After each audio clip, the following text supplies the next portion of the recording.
What's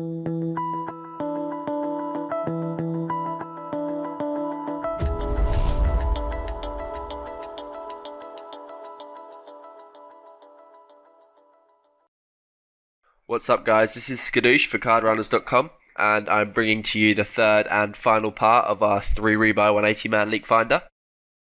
So we're on the final table here and we're 8-handed.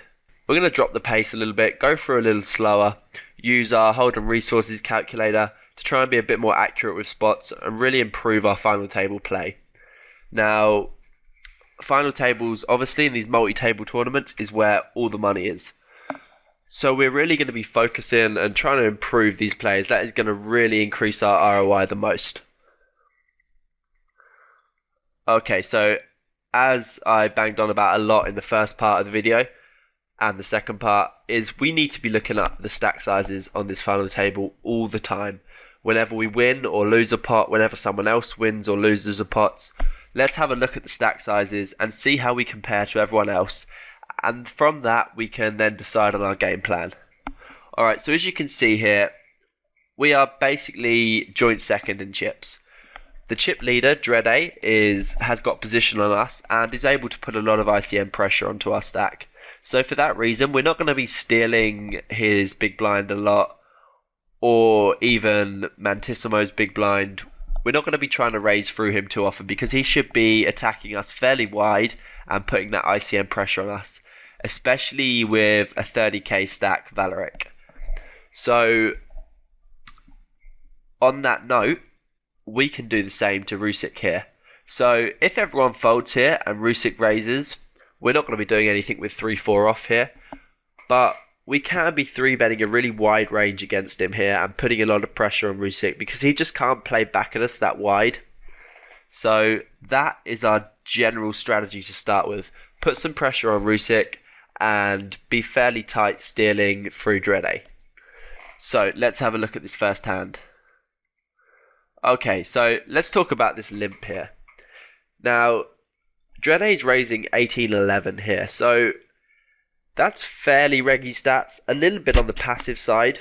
So we would induce that he has a few limps in his range. But whether we think he has any light limping range as a chip leader in this spot. Now, I would think from his limp here that he's trying to give the shortest, the sub 10 big blind stacks, of which he has to, his limp has to get through 4 of them. I would think he's trying to induce them to shove a little bit wider.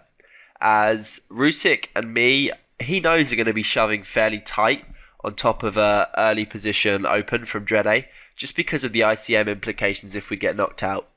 So obviously there's less ICM pressure on people like Mantissimo, Raizuke, Nelatum. So I think he's trying to give them a better price to play back at him. So I actually think that Dread is doing this with a fairly value orientated range. So for that reason, Matt is going to hopefully play this pot really sensibly. Okay, so we have a fairly decent flop for our range here. Now, as we talked about him trying to induce, he definitely could have things like Ace King, Ace Queen, Ace Jack, Ace 10 in his range here. I would think the aces below that, Ace 9, and etc., he might just be raising and deciding against these guys.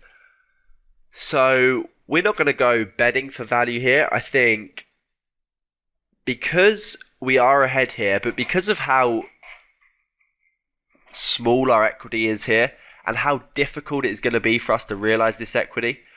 I mean, if he has King Queen here, we're in great shape against him. But there are no good cards that we're going to be able to cool him down on.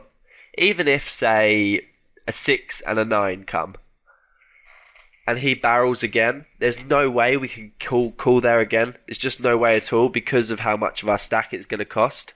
So I think we just want to be check folding here to a normal size bet. Okay, so he bets the min here. So as soon as he does that, I'm pretty much going to take this as a check from Dread. And I'm just going to call this just because of the odds we're getting. 4.4 to 1. And we can still hit a 5, a 3 or a 4 to really make a decent hand. So Matt does elect to call there.